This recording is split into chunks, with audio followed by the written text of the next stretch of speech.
অধিকারীর গ্রেপ্তারির দাবিতে রাস্তায় নেমেছে।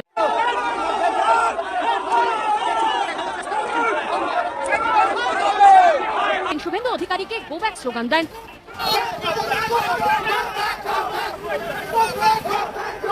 বিজেপি কেন এত উদ্বিগ্ন? কেন হুমায়ুন কবিরের একটি বক্তব্যকে কেন্দ্র করে রীতিমতো যুদ্ধকালীন তৎপরতা শুরু হয়ে গেছে? বিরোধীদের এই সমস্ত ষড়যন্ত্র, আইনি হুমকি আর মিডিয়া ট্রায়ালের মুখে হুমায়ুন কবির কিন্তু এক চুলো পিছু হটেননি। তিনি পরিষ্কার জানিয়ে দিয়েছেন তিনি আইনের ঊর্ধ্বে নিজেকে মনে করেন না। দেশের বিচার ব্যবস্থার প্রতি তার পূর্ণ শ্রদ্ধা রয়েছে, কিন্তু একই সাথে তিনি এটাও স্পষ্ট করেছেন যে রাজনৈতিক প্রতিহিংসার মুখে মাথা নত করা তার চরিত্রে নেই। বাবু, আপনার আগের থেকে আমি বিজেপি করি, অনেক আগের থেকে হতো। যদি আপনাকে কেউ লাথি মেরে যদি চেয়ার থেকে ফেলে দিত, কারণ আপনার এই মুখ্যমন্ত্রী পদটা যদি এখন যদি খারিজ করে দেয়, যদি অন্যকে বজায়, কেরকম লাগবে? আমি বিজেপি করেছি, কিন্তু এরকম চাইনি। আমি সত্যি বলছি, এরকম চাইনি। আপনার যদি এরকম রূপ দেখতাম, তাহলে বিজেপিতে আমরা কোনোদিন ভোট দিতাম। আমি যেদিন ময়দানে মুসলমানদের নিয়ে নেমে যাব না, সেদিন এমন সাটা ভাঙা মাছ শুরু করব যে আপনাদের পতাকা বহন করার লোক থাকবে না। কেস সকল মুসলিমদের নিয়ে মাঠে নামার ঘোষণা দেওয়ার পর ফের উত্তাল হয়ে উঠেছে পশ্চিমবঙ্গের রাজনীতি। নাওদার বিধায়ক হুমায়ুন কবিরের এই মন্তব্যকে কেন্দ্র করে বিশ্বজুড়ে তীব্র তোলপাড় সৃষ্টি হয়েছে। দর্শক, আপনারা দেখতে পাচ্ছেন যে পশ্চিমবঙ্গের মাদ্রাসাগুলোতে গান বাধ্যতামূলক করার ঘোষণা দেওয়ায় এই মুহূর্তে থালাপাতি বিজয় সহ সকলে মিলে শুভেন্দু অধিকারীকে গণধোলাই দিচ্ছে এবং জুতা পেটা করছে। দক্ষিণ 24 পরগনায় কালী পুজোর উদ্বোধনে যাওয়ার পথে শুভেন্দুর গাড়ি ঘিরে তুমুল বিক্ষোভ। দফায় দফায় বিক্ষোভ দেখালেন তৃণমূলের নেতা কর্মীরা। আসসালামু আলাইকুম প্রিয় দর্শক, ভিডিওর শুরুতে কিছু ভিডিও অংশবিশেষ দেখেছেন, দেখে বুঝতে পেরেছেন আজকের এই ভিডিওটা কতটা গুরুত্বপূর্ণ হতে যাচ্ছে। দর্শক, ভিডিওটি না টেনে সম্পূর্ণ দেখবেন, আর আমাদের চ্যানেল নতুন হয়ে দেখলে চ্যানেলটি সাবস্ক্রাইব করে আমাদের সাথে থাকবেন। দর্শক, চলুন ভিডিও করে দেখে আসি। মুর্শিদাবাদ বাংলার এমন একটি জেলা যেখানে ইতিহাস, সংস্কৃতি আর রাজনীতি একসাথে শ্বাস নেয়। এই জেলার নওদা বিধানসভা কেন্দ্রের বিধায়ক হুমায়ুন কবির, একটি নাম যা শোনা মাত্র বিজেপির শিবিরে যেন বিদ্যুৎ খেলে যায়। কিন্তু কেন, কি এমন করলেন এই মানুষটি যে তাকে ঘিরে এত আলোচনা, এত বিতর্ক, এত ষড়যন্ত্র? ঘটনাটা সাম্প্রতিক নির্বাচনের পরপরই শুরু হয়। রেজিনগরের কাশীপুর এলাকায় একটি জনসভা আয়োজন করা হয়েছিল। সেই জনসভায় হুমায়ুন কবির মূলত একটি নির্দিষ্ট সমস্যার কথা তুলে ধরেন। সমস্যাটা কি? নির্বাচনে হেরে যাওয়ার পরও বিজেপির কিছু স্থানীয় নেতাকর্মী এলাকায় জোর জবরদস্তি চালিয়ে যাচ্ছিলেন। সাধারণ মানুষকে ভয় দেখাচ্ছিলেন। যারা তৃণমূলকে ভোট দিয়েছেন তাদের উপর চাপ সৃষ্টি করা হচ্ছিল। ভোটের রায়কে অবমাননা করে যখন পেশি শক্তি দিয়ে রাজনীতি করার চেষ্টা চলে, তখন একজন দায়িত্বশীল জনপ্রতিনিধি চুপ করে বসে থাকবেন, এটা কি আশা করা যায়? হুমায়ুন কবির বলেন সেদিন লক্ষ লক্ষ মানুষকে সাথে নিয়ে রাজপথে নামবেন এবং এই রাজনৈতিক দাদাগিরির জবাব দেবেন। তিনি আরো বলেন, তিনি যেদিন ময়দানে থাকবেন সেদিন যারা জুলুম করেছে তাদের এমন শিক্ষা দেওয়া হবে যে তাদের পতাকা বহন করার মতো লোক আর অবশিষ্ট থাকবে না। হুমায়ুন কবিরের সেই বক্তব্যের পর বিজেপির যে প্রতিক্রিয়া এসেছে সেটা দেখলেই বোঝা যায় তারা কতটা ভীত এবং কতটা মরিয়া হয়ে উঠেছে। পশ্চিমবঙ্গ বিধানসভার অধিবেশনে বিরোধী দলনেতা শুভেন্দু অধিকারী হুমায়ুন কবিরের বক্তব্যের একটি কাটাছাটা প্রসঙ্গ বিচ্ছিন্ন অংশ তুলে ধরলেন। পুরো বক্তব্যের পটভূমি, কারণ, প্রেক্ষাপট কিছুই বললেন না এবং তারপর যা করলেন সেটাই সবচেয়ে আশঙ্কাজনক। গণতন্ত্রের মন্দির বলে পরিচিত বিধানসভার পবিত্র মেঝেতে দাঁড়িয়ে তিনি একজন নির্বাচিত বিধায়ককে সরাসরি হুমকি দিলেন। বললেন এটাই ওর শেষ বক্তব্য। চিন্তা করে দেখুন, যে ঘরে আইন তৈরি হয় সেই ঘরেই একজন বিরোধী দলের নেতা আইন নিজের হাতে তুলে নেওয়ার ঘোষণা দিচ্ছেন। এটা কি গণতন্ত্র? এটা কি সংসদীয় রীতিনীতি? নাকি এটা সরাসরি রাজনৈতিক সন্ত্রাস? শুভেন্দু অধিকারী আরো জানালেন যে হুমায়ুন কবিরের বিরুদ্ধে ইতিমধ্যে 3টি মামলা দায়ের করা হয়েছে এবং তিনি আগামী সপ্তাহের মধ্যে নিজে মুর্শিদাবাদে যাবেন। এই ঘোষণাটাই প্রমাণ করে যে বিজেপি আসলে কি চাইছে। তারা চাইছে হুমায়ুন কবিরকে ভয় দেখিয়ে আইনি হয়রানি করে রাজনৈতিকভাবে কোণঠাসা করে ফেলতে, কারণ তারা জানেন মুর্শিদাবাদের মাটিতে এই মানুষটির শেকড় কতটা গভীর। এখন আসি আসল জায়গায়, বিজেপি কেন এত উদ্বিগ্ন?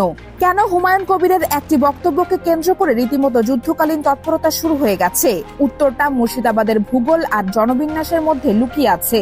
এই জেলায় সংখ্যালঘু মুসলিম জনসংখ্যা প্রায় 72%। বিজেপি গত কয়েক বছর ধরে এই জেলায় ঢুকতে চেষ্টা করছে, কিন্তু বারবার ব্যর্থ হচ্ছে, জনসমর্থন পাচ্ছে না, ভোটে জিততে পারছে না।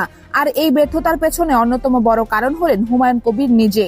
তার সাংগঠনিক দক্ষতা, জনগণের সাথে সরাসরি সংযোগ এবং এলাকায় তার অসংবাদিত প্রভাব, এসব মিলিয়ে বিজেপির পক্ষে মুর্শিদাবাদে পা রাখা প্রায় অসম্ভব হয়ে উঠেছে।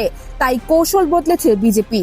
যখন ভোটে পেরে উঠছে না, তখন আইনি মামলা, রাজনৈতিক চাপ এবং মিডিয়া ট্রায়ালের মাধ্যমে হুমায়ুন কবিরকে দমানোর চেষ্টা শুরু হয়েছে। তার রাজনৈতিক বক্তব্যকে বিকৃত করে প্রসঙ্গ থেকে বিচ্ছিন্ন করে সাম্প্রদায়িক রং লাগিয়ে এমন একটা ন্যারেটিভ তৈরি করা হচ্ছে যেন তিনি কোনো ধর্মীয় বিভাজনকারী নেতা, অথচ তার পুরো রাজনৈতিক জীবনে একটিও সাম্প্রদায়িক ঘটনার সাথে তার নাম জড়িত হয়নি। কোনো তদন্তে, কোনো আদালতে কোথাও তার বিরুদ্ধে দাঙ্গা বা সম্প্রীতি বিনষ্টের অভিযোগ প্রমাণিত হয়নি। তাহলে হঠাৎ করে কেন তাকে সাম্প্রদায়িক তকমা দেওয়ার চেষ্টা? উত্তরটা পরিষ্কার, রাজনৈতিক ভয়। এবার আসি সবচেয়ে গুরুত্বপূর্ণ প্রশ্নে। বিজেপির এই ক্ষোভ কি সত্যি নীতিগত, নাকি এটা নিছক রাজনৈতিক সুবিধাবাদ? উত্তরপ্রদেশের কথা ধরুন, সেখানে বিজেপির শীর্ষ নেতারা প্রকাশ্য মঞ্চে দাঁড়িয়ে সংখ্যালঘুদের বিরুদ্ধে এমন সব মন্তব্য করেন যা রীতিমতো ভয়ঙ্কর। কবরস্থানে পাঠাবো, ৮০ বনাম ২০, এই জাতীয় উস্কানিমূলক বক্তব্য যখন দেওয়া হয় তখন শুভেন্দু অধিকারী কোথায় থাকেন? তখন বিধানসভায় দাঁড়িয়ে আইনের শেষ কথা বলবে এমন বলে হুঙ্কার দেন না কেন? গুজরাটে যখন দাঙ্গা হয় তখন নির্দিষ্ট সম্প্রদায়ের মানুষকে পরিকল্পিতভাবে টার্গেট করা হয়, তখন বিজেপির গলা শুকিয়ে যায়। কিন্তু বাংলায় একজন বিধায়ক যখন তার এলাকার মানুষের পক্ষে দাঁড়ান তখনই হঠাৎ আইনের রক্ষক হয়ে যান এই নেতারা। এই যে দ্বিমুখী চরিত্র, এই যে প্রয়োজন মতো নীতি বদলানোর খেলা, জনগণ কিন্তু এটা বোঝে। মুর্শিদাবাদের মাটির মানুষ এটা আরো ভালো করে বোঝে। বিরোধীদের এই সমস্ত ষড়যন্ত্র, আইনি হুমকি আর মিডিয়া ট্রায়ালের মুখে হুমায়ুন কবির কিন্তু এক চুলও পিছু হটেননি। তিনি পরিষ্কার জানিয়ে দিয়েছেন তিনি আইনের ঊর্ধ্বে নিজেকে মনে করেন না। দেশের বিচার ব্যবস্থার প্রতি তার পূর্ণ শ্রদ্ধা রয়েছে, কিন্তু একই সাথে তিনি এটাও স্পষ্ট করেছেন যে রাজনৈতিক প্রতিহিংসার মুখে মাথা নত করা তার চরিত্রে নেই। তার অতীত দেখুন, রাজনৈতিক কারণে তার বিরুদ্ধে আগেও মামলা হয়েছে, কিন্তু কোনোটিতেই কোনো অসামাজিক কর্মকাণ্ড, গুন্ডামি বা সাম্প্রদায়িক উস্কানির অভিযোগ টেকেনি। প্রতিটি মামলায় তিনি আইনি প্রক্রিয়ায় নির্দোষ প্রমাণিত হয়েছে বা মামলা খারিজ হয়ে গেছে। এই ট্র্যাক রেকর্ড যখন সামনে থাকে তখন নতুন করে তাকে অপরাধী সাজানোর চেষ্টা কতটুকু সফল হবে সেটা সময়ই বলে দেবে। হুমায়ুন কবির আরো একটি গুরুত্বপূর্ণ পয়েন্ট তুলে ধরেছেন। তিনি বলেছেন পুলিশের একটি বিশেষ অংশ এবং বিরোধী রাজনৈতিক শক্তি মিলে তাকে ফাঁসানোর একটি সুসংগঠিত চক্রান্ত চলছে। এই অভিযোগ যদি সত্য হয় তাহলে বিষয়টি শুধু রাজনৈতিক নয়, এটি গণতন্ত্রের মূল ভিত্তিকেই আঘাত করার শামিল। এই পুরো বিতর্কে আরেকটি কণ্ঠস্বর শোনা গেছে। ইন্ডিয়ান সেকুলার ফ্রন্টের নেতা নওশাদ সিদ্দিকী হুমায়ুন কবিরের বক্তব্যের সমালোচনা করেছেন। তিনি বলেছেন ধর্মীয় পরিচয়কে হাতিয়ার করে রাজনীতি কোনো পক্ষেরই করা উচিত নয়। তার যুক্তি হলো, যোগী আদিত্যনাথ যদি হিন্দুত্বের নামে রাজনীতি করলে ভুল হয় তাহলে একই নীতি সবার ক্ষেত্রে প্রযোজ্য হওয়া উচিত। এই যুক্তি শুনতে সুন্দর, কিন্তু এখানে একটি মৌলিক পার্থক্য আছে যেটা অনেকেই এড়িয়ে যাচ্ছেন। যোগী আদিত্যনাথ বা বিজেপির নেতারা যখন ধর্মীয় বিভাজনমূলক কথা বলেন সেটা ক্ষমতায় থাকা অবস্থায় রাষ্ট্রীয় শক্তি ব্যবহার করে বলেন। অন্যদিকে হুমায়ুন কবির কোনো ধর্মের বিরুদ্ধে কথা বলেননি। তিনি তার এলাকায় যে রাজনৈতিক নিপীড়ন চলছিল তার প্রতিবাদ করতে গিয়ে তার সম্প্রদায়ের মানুষদের সংগঠিত হওয়ার আহ্বান জানিয়েছেন। এই দুটো বিষয়ের মধ্যে আকাশ পাতাল পার্থক্য। একটি আগ্রাসনের রাজনীতি, অন্যটি প্রতিরোধের রাজনীতি। রাজধানী কলকাতার বাতানুকূল কক্ষে বসে যারা হুমায়ুন কবিরকে নিয়ে রাজনৈতিক দাবা খেলছেন তারা মুর্শিদাবাদের মাটির স্পন্দন থেকে বহু দূরে। সেখানকার সাধারণ মানুষ জানেন তাদের জন্য কে লড়ছেন। তারা দেখেছেন ভোটের পর বিজেপির স্থানীয় নেতারা কিভাবে চাপ সৃষ্টি করেছিল। তারা জানেন হুমায়ুন কবির কেন সেদিন সেই কথা বলেছিলেন। তৃণমূল স্তরের কর্মীরা পরিষ্কার, কোনো আইনি মামলা, কোনো বিধানসভার হুমকি, কোনো মিডিয়া প্রচারণা মুর্শিদাবাদে হুমায়ুন কবিরের জনভিত্তিকে নড়াতে পারবে না। কারণ এই জনভিত্তি কোনো রাতারাতি তৈরি হওয়ার বিষয় নয়। এটা বছরের পর বছর মানুষের পাশে দাঁড়িয়ে তাদের সমস্যায় ঝাঁপিয়ে পড়ে তাদের কণ্ঠস্বর হয়ে অর্জন করা বিশ্বাস। এই পুরো নাটকের পেছনে আরেকটি বড় হিসাব কাজ করছে। 2026 সালের বিধানসভা নির্বাচন। বিজেপি জানে যে মুর্শিদাবাদে তাদের অবস্থান অত্যন্ত দুর্বল, আর হুমায়ুন কবিরের মতো শক্তিশালী নেতা যতদিন সক্রিয় আছে ততদিন এই জেলায় তাদের কোনো ভবিষ্যৎ নেই। তাই এখন থেকেই তাকে রাজনৈতিকভাবে ক্ষতিগ্রস্ত করার প্রচেষ্টা শুরু হয়ে গেছে। মামলা দায়ের হচ্ছে, মিডিয়ায় নেতিবাচক প্রচার চলছে, বিধানসভায় আনুষ্ঠানিকভাবে তাকে টার্গেট করা হচ্ছে। সব মিলে এটা একটা সুপরিকল্পিত অভিযান। কিন্তু প্রশ্ন হলো, এই অভিযান কি সফল হবে? মুর্শিদাবাদের জনগণ কি তাদের নেতাকে ছেড়ে দেবে, নাকি এই চাপ হুমায়ুন কবিরকে আরো শক্তিশালী করবে? ইতিহাস বলে যারা জনগণের হৃদয়ে জায়গা করে নিয়েছেন তাদের বিরুদ্ধে যত বেশি ষড়যন্ত্র হয় তারা তত বেশি উজ্জ্বল হয়ে ওঠেন। এই পুরো ঘটনাটিকে শুধু একটি জেলার একটি বিধায়কের বিষয় হিসেবে দেখলে ভুল হবে। এটা আসলে পশ্চিমবঙ্গের রাজনৈতিক ভবিষ্যতের একটি প্রতিচ্ছবি। বিজেপি বুঝে গেছে যে বাংলার মাটিতে সাম্প্রদায়িক বিভাজনের কার্ড আর আগের মতো কাজ করছে না। মানুষ বুঝে যাচ্ছে কে তাদের পক্ষে আর কে শুধু ক্ষমতার জন্য ধর্মকে ব্যবহার করছে। পুরো ঘটনাটি বিশ্লেষণ করলে একটি জিনিস পরিষ্কার হয়ে যায়, বিজেপি মুর্শিদাবাদে নিজেদের ব্যর্থতা ঢাকতে হুমায়ুন কবিরকে টার্গেট করে একটি সাম্প্রদায়িক ন্যারেটিভ তৈরি করার চেষ্টা করছে।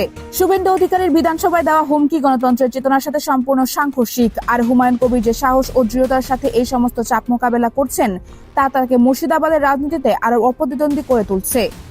এখন জনগণের বিচার, আপনারাই সিদ্ধান্ত নিন। যিনি আপনাদের পাশে দাঁড়িয়ে অন্যায়ের বিরুদ্ধে লড়েছেন তাকে সমর্থন করবেন নাকি বাইরে থেকে আসা রাজনৈতিক চাপের কাছে মাথা নত করবেন। আপনার মূল্যবান মতামত কমেন্ট বক্সে জানান। ভিডিওটিতে লাইক করুন, শেয়ার করুন যাতে সত্যিকারের চিত্রটি সবার কাছে পৌঁছায়। চ্যানেলটি সাবস্ক্রাইব করুন এবং বেল আইকন টিপে রাখুন যাতে এরকম প্রতিটি বিশ্লেষণ সবার আগে আপনার কাছে আসে। সত্যের পক্ষে থাকুন, ভালো থাকুন, আল্লাহ হাফেজ।